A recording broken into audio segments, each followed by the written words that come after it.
All right.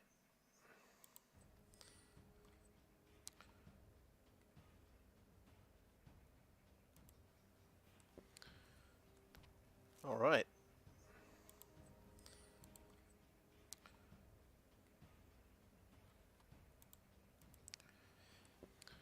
I think this works. All right. Cool. Yeah, I'm just trying out a bit of streaming. I thought it might be fun to see, well, to see if I can get it working. I think this works. All right. Cool. Yeah, I'm just trying out a bit of streaming. I'm going to play. I thought it might be fun to see, well, to see if I can get it working. Kaldheim.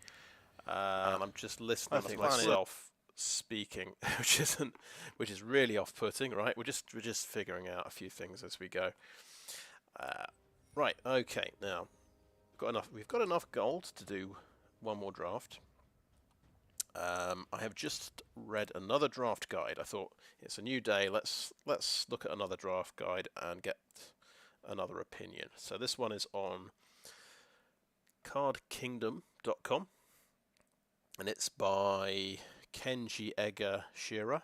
I probably pronounced his name wrong. He's also known as Numot the Nummy. And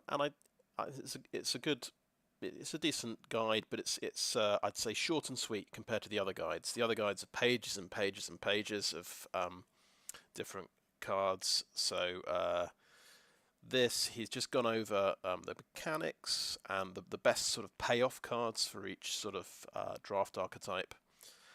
So he's kept it simple. It's a good article, basically, and then he's got a list of top cards by colour. It's quite interesting.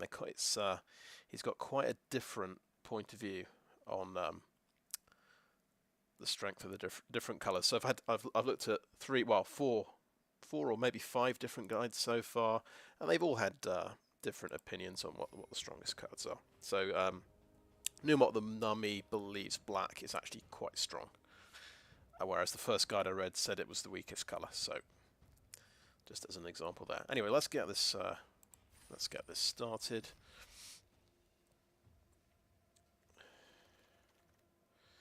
Okay, Runeforge Champion. Enters the battlefield, you search your library or graveyard for a rune card, reveal it and put it into your hand. You can pay 1 rather than the mana cost for rune spells. Of course, I'm quite familiar with this card. I've played against him in Standard a few times. The dreaded runes deck, of course, has come up a few times. I haven't. This is draft number 4. Previous 3 drafts, I haven't managed to draft a single rune. So hopefully we can change that today. Now that said, always say the first 5 picks, you want to draft the best card. So I'm not necessarily going to do, maybe the white-red Boros aggro kind of deck with equipment and runes. I think runes are now way up there. They've moved up the priority list now. I've got this guy. So I want to think in terms of the best card, but also it'd be nice if we can get something that goes with the Runeforge Champion. And Master Skald sort of jumps out at me because you can get artifacts and enchantment cards back from the graveyard. So that could bring a rune card back. He can bring rune cards back as well. That could bring equipment back and sagas, so it's quite good. It might be something that actually wheels around. I don't know how much the bots are favouring this card. Great Hall of Starnheim is really good. So that you sack it, you sack a creature, you get a 4/4 angel token, flying vigilance. So I've used that to some effect previously. Starnheim Courser, 2/2 flyer. You get cheaper artifacts and enchantments. It would it's a good combo with the Runeforge Champion. You can actually play your runes for free if you do get any runes. And then Provoke the Trolls is a good removal spell as well. 3 damage. Costs 4 mana though, so it's not the cheapest removal spell. Dread Rider. I've seen how effective this is because it's got 7 toughness, so it survives squash. It survives. It can block a Lindworm and survive, and then it can do direct damage to your opponent late game just to finish them off. So don't underestimate this guy.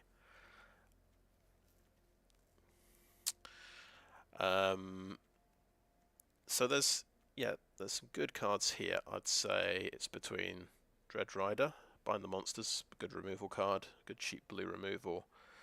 Starnheim Courser, Master Skald, Great Hall of Starnheim, and Provoke the Trolls. They're all good.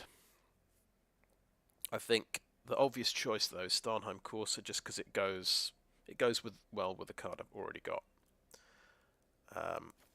So we'll go for that.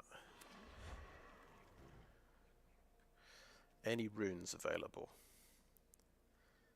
Another Provoke the Trolls up here, but also Maja, Bretagard Protector. It's heavily into white. I'd go into green as well. That's the go wide strategy. So it's kind of a landfall effect. Every land you play, you get a 1/1 creature. So that's really good. That jumps out at me straight away.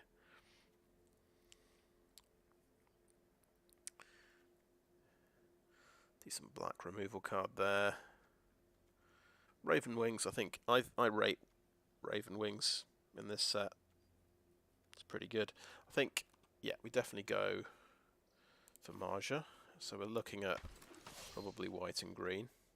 You'd have to have something spectacular outside white and green to want to pick it. You know, we're still going to look for the best card in the first 5 packs. Is Doomscar Titan good enough to pick? You can foretell it, I see, to make it one cheaper. Yeah, so it gives creatures +1/0 and they gain haste. I mean, you're unlikely to be playing other creatures the same turn, to be honest, because it costs so much, even with foretell. Yeah, seems like quite a good land, that one. Now this guy's good. He can, with his boast, he can tap a creature. So that is going to help you on the attack quite a lot. There's the Master Skald again. But I think I'll rate Goldmaw Champion above him at the moment, because I think we're going to be a bit lower to the ground. We want some cheaper creatures and things that help us just push through more damage. So Goldmaw Champion it is. Will we get... Oh, now that is amazing. Okay. We'll see if we can... I think we might be splashing green for Maja. We definitely want this guy, Koll, the Forgemaster. Whenever a non-token creature you control dies, if it was enchanted or equipped, to return it to its owner's hand. And creature tokens you control that are enchanted or equipped get +1/+1. So yeah, the tokens get a boost, and the non-token creatures get to be bounced back to the hand. So that's almost 100%. I'm picking that. Don't think there's I've noticed one really good thing, which is Shimmer Drift Veil, which really helps you splash colours and meet your snow mana requirements. But this is too good to ignore, so let's grab him. So we're in, looks like white's our main colour, but we're going to be in red and green as well. So we are looking for a bit of mana fixing if we can get it. We definitely want to play Maja and Koll, if possible. Right. Now, Dwarven Hammer. This, for 5 mana, you're going to get a 5/1 Berserker. Which is... it's alright. It's not bad. It equips for 3. It will get the boost from Koll.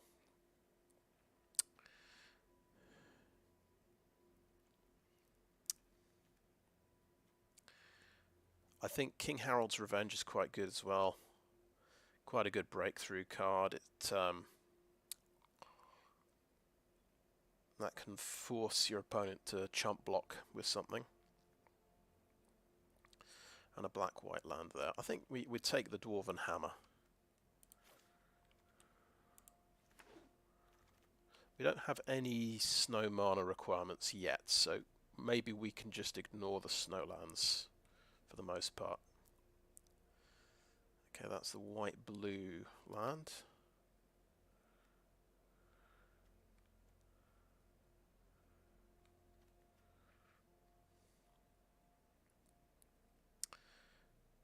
Two, 1 for 2, not that amazing. Shackles of Treachery. This, for an aggro deck, this could make sense. That takes away one of their blockers. You're hitting with another creature. On the other hand, I'm lacking. I kind of need some more 2-drops, so I'm just tempted to grab this. For some reason, I never like playing this card, but I've definitely seen it. It's won games again. I've lost games against this card quite a few times. This kind of card.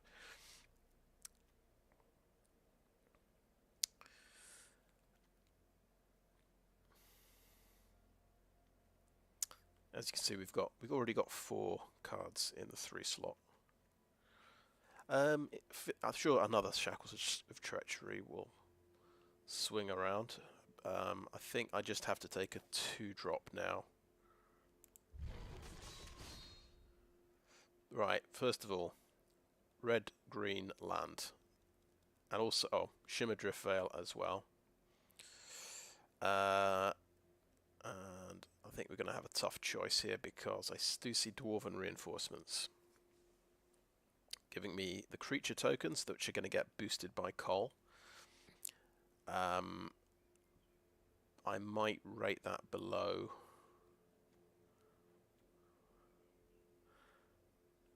Highland Forest. I think maybe Highland Forest is actually going to be a step above Shimmer Drift Veil, because you have to choose one colour with Shimmer Drift Veil. This gives us both of our splash colour and red as well. So I think we'd go Highland Forest. Mammoth Growth as well, Raven Wings. I think, yeah, Highland Forest is the pick. I don't think we're going beyond 3 colours. I think that should be fine. Okay, Forging the Tyrite Sword is obviously good. It's thematic with my deck. When my last Boros deck, I drafted this and then I didn't play it because I thought, oh, it's a bit slow, isn't it? It's takes 2 turns to actually get your equipment.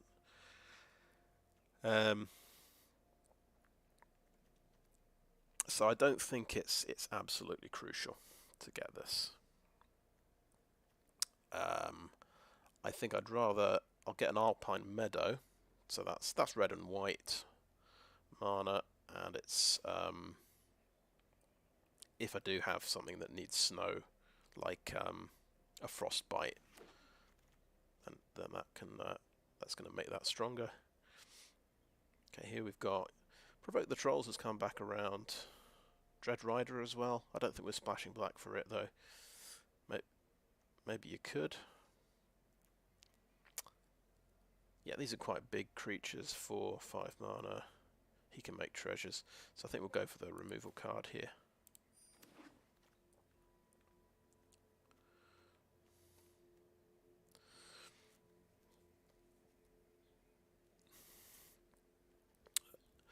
So I guess it's either the Vault Robber.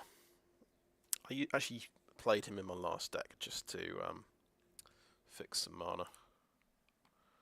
Right, I'm just going to check everything is working.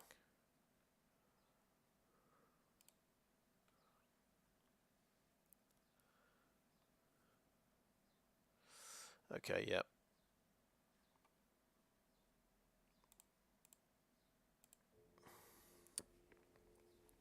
So it's between Raven Wings and Vault Robber. I think I'll grab the Raven Wings. Another bit of equipment.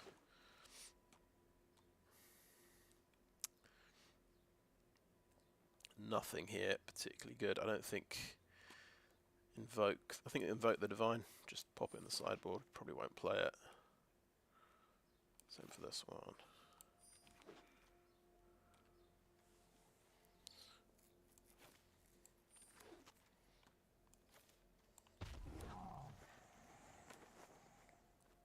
So out the first pack, yeah, got 2 Snowlands and nine cards for the deck. So we need, of course, you need 23 cards for your deck. So you still need 14 more cards. And good news, we have a white rare in this deck. I am drafting for my collection, so I'm always going to draft the rare, whatever it is. Angel Cleric, Flash, 3/4 flying. Yeah, I ran into this yesterday. This killed one of my. I think the guy was on 2 life, and he killed my flyer, my 1/2 bird. You can exile any number of non-angel creatures you control until Glorious Protector leads to the battlefield. So the idea is it can protect against a wrath effect, which is really nice. I've just got to remind myself, okay, we've got a Runeforge Champion. If we see any rune card, I think we've got to play it. We've got to pick it. Okay, that's another artifact. That can make a 2/3 reach creature. So yeah, that's good utility. That gives you reach.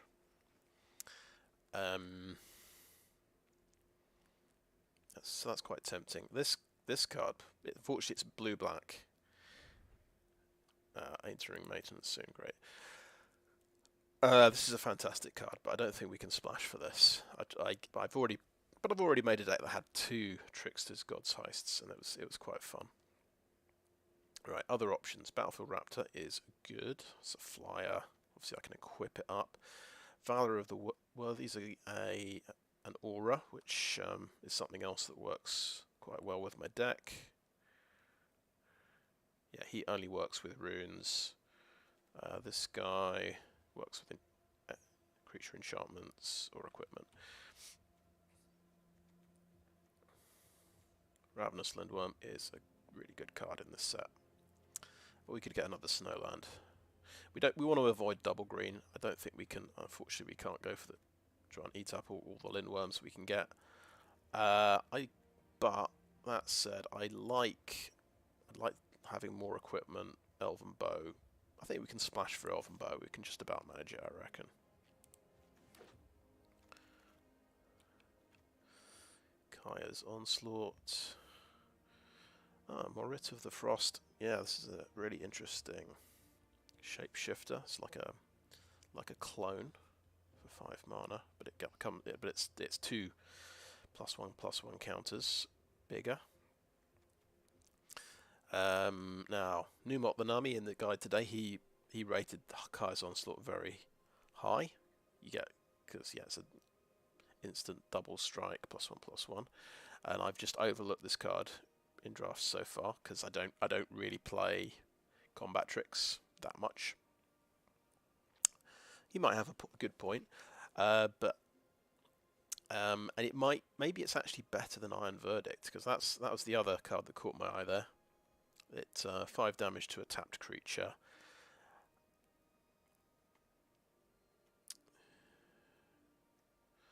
I don't think there's anything else I would want. Well, Dwarven Reinforcements, solid.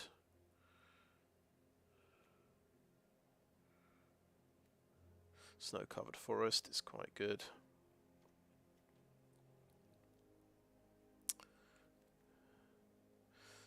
So it comes down to Kaya's Onslaught or Iron Verdict.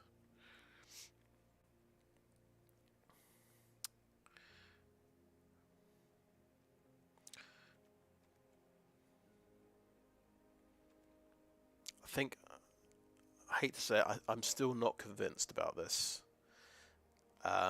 Even though, yeah, I can see how good it could be, I still want a 5 damage removal spell over Kaya's Onslaught.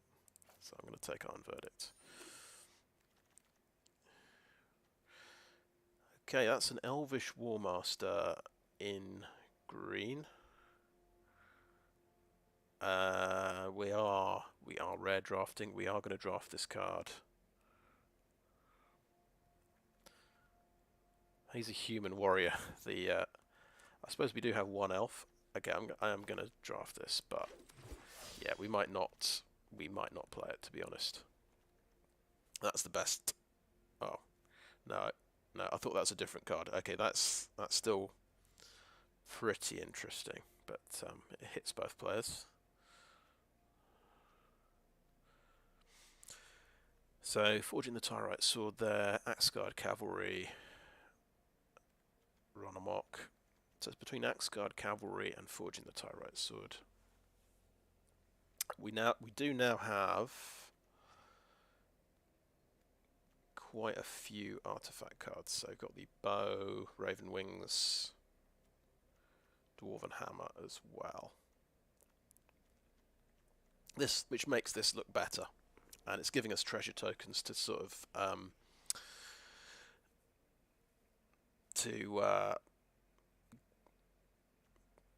broaden our mana base a bit. That Sky Cavalry is pretty good. I'm going to hope that wheels around. I'm going to take this now. It makes sense now. Now I've got maybe some decent equipment to work with. But still no sign of a rune. I guess they're all uncommon. And I'm sure I'll get one in the wrong colour as well. Right, Sarulf's Packmate is really good. And we are sort of splashing green. That just draws a card.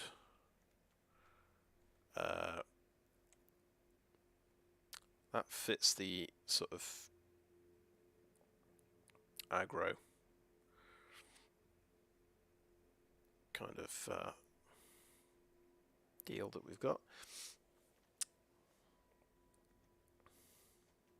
Or we could get an Alpine Meadow, which is very solid as well. I think I've not drafted a Sarulf's Packmate yet. Let's grab it whilst we can. We might use it.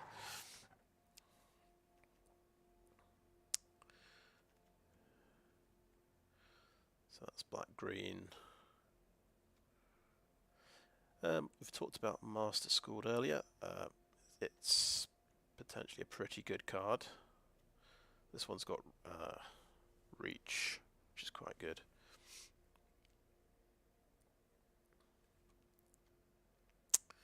But I might get some good value out of this. It could even bring back forging the Tyrite sword if I use that.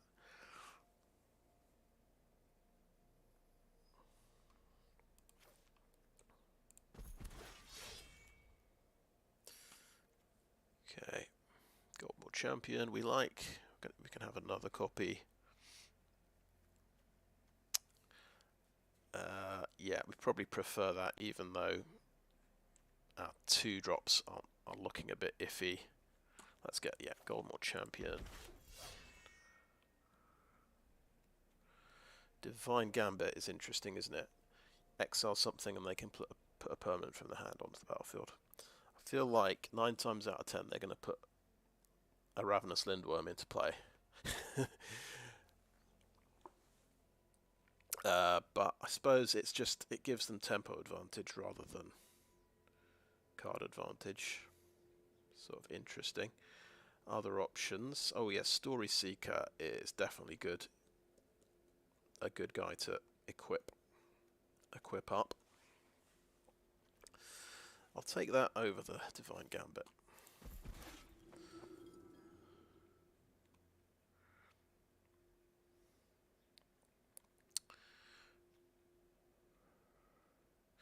Alright, that could be a decent aura to use, or we could have snow-covered plains. I think we've got pretty close to getting a playable deck. We're about 5 cards off. I think I'll take a snow-covered plains just because I can. So nothing much to choose from here. Let's grab Arachnoform. That's another aura, I suppose. Could be useful. Smashing Success. I don't think I'd play it, to be honest. Not Vold Recluse, I think is the choice there. And Fearless Pup has got first strike, so that's pretty good with equipment. Sideboard that. So just a little recap, we've got 3 land so far. So we're 2 cards off a deck. We haven't seen, I think we've only seen 1 rune. We saw the Death Touch rune, the black rune, in the first pack. So Runeforge Champion might be a bit sad. He might just be a 2/3 for 3. Right, we are, of course, rare drafting. We're going to grab Cosima, God of the Voyage. Maybe figure out if we can splash blue for this guy, or this lady. Just pop it in the sideboard now. We have a Rune of Speed. I think we have to grab it. So that gives haste and +1/0. Okay. I mean, this guy's pretty amazing, but I think I have to take the rune.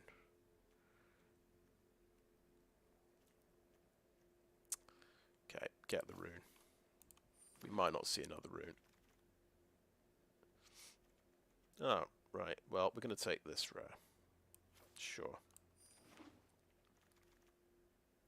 Valkyrie sword, absolutely fantastic. Rune of Might as well. Tough decision. We've got a rune, so I can justify playing Runeforge Champion. We might drop him and drop the rune in the end, because Valkyrie sword is just too good. That gives you a 6/5 flying vigilance for 7 mana, which is kind of insane. They need something they have to answer. Whereas Rune of Might is +1/+1 and gives trample. So I think I have to go Valkyrie sword here. Rune of Flight gives flying.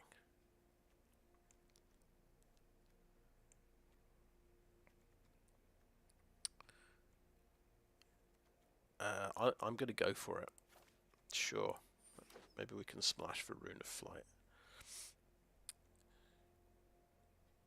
Oh, there is the Kaya's Onslaught.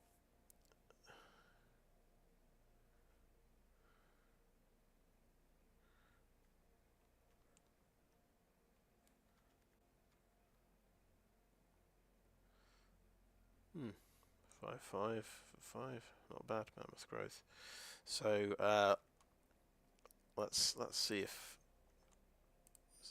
we can use Kaya's Onslaught to close out some games. Oh, there's Squash. That's a nice late squash.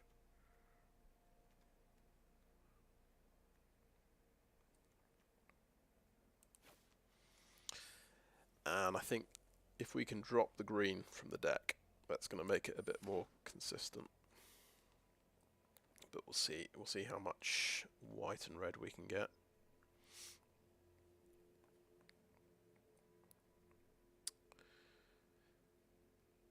Yeah, bit of a sideboard card, that one. Oh, the Shieldmate's good. Yeah.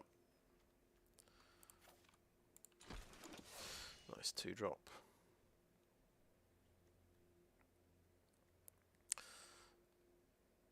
Yeah, Path of the World tree. It's a bit dubious for me because it's in one of my splash colours. It's mana fixing. The classic mana fixing in the splash colour doesn't really work. My last white-red deck drafted 3 of these guys, but I left them all out of the deck. I decided they're just too expensive for an aggro deck, but they're kind of good. 6 toughness, vigilance. They can block. Well, no, they can't block a Ravenous Lindworm. They need 1 more toughness to do that. They can block a lot of things, though. Very, very unlikely to play Path to the World tree, to be honest. And even less likely to trigger it.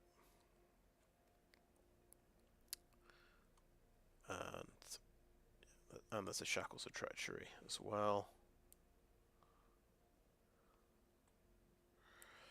Maybe I'm more likely to play Shackles of Treachery, I think.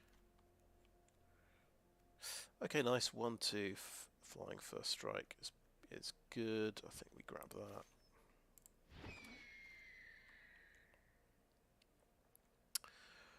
Right, King Harold's Revenge. Yeah, that can effectively be a removal card. Let's grab that.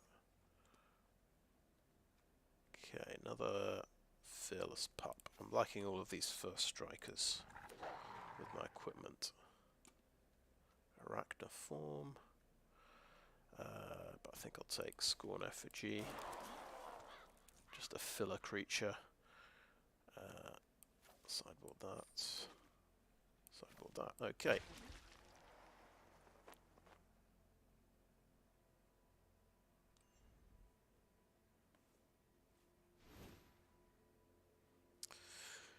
Right, 49 cards. The first thing we do, I think we just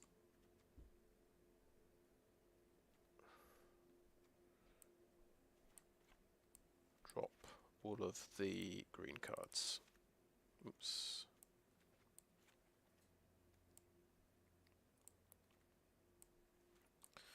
Keep this one green card because it's too good to ignore.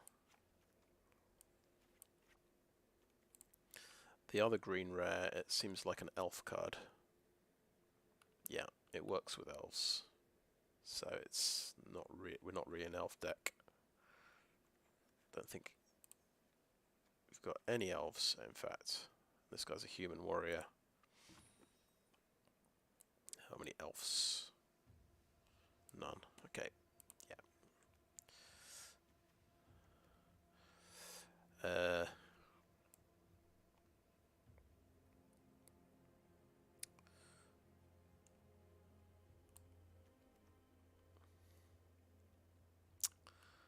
Don't know about Rune of Flight, to be honest. If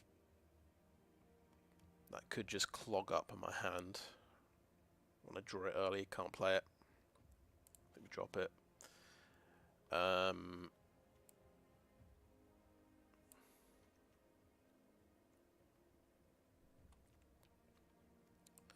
There's quite a simple solution here to drop when it comes to dropping 2 cards. We could just drop Runeforge Champion and the 1 rune I got, because he's not gonna.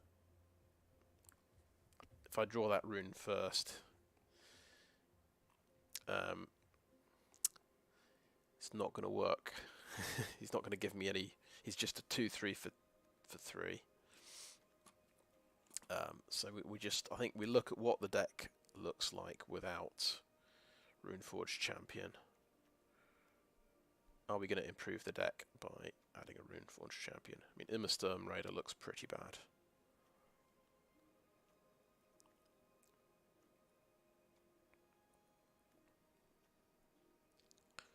Shackles of Treachery feels droppable. Scorn Effigy feels droppable. I mean, he's a 2/3 for 3, right?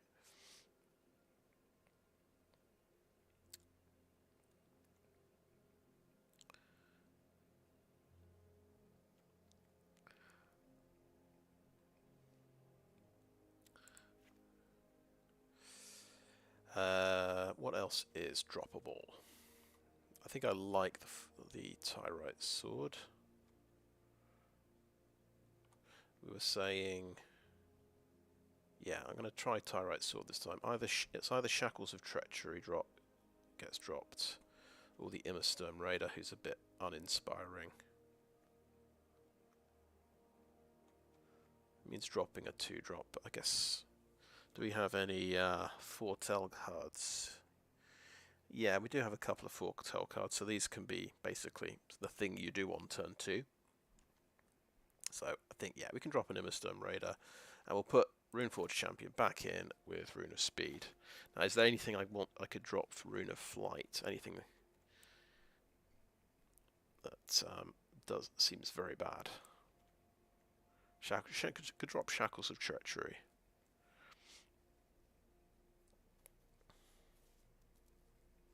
And I suppose a good point,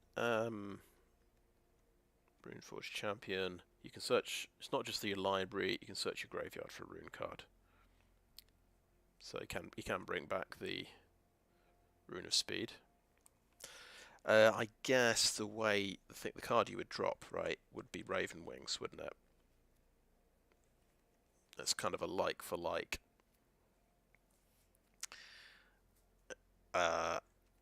Except this is an equipment card, and you can equip a bunch of different guys with this as they die, whereas Rune of Flight just affects one guy, but it does give you a card, so it's kind of free, and you can find it with Runeforge Champion. So I think yeah, we'll just keep the Raven Wings. Yeah.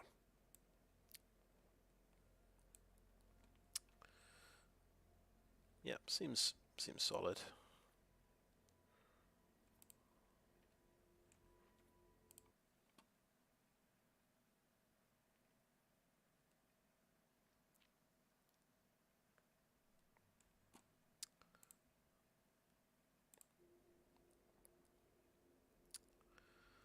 I think I'm going to call that end of part 1. I'm not going to do the games right now.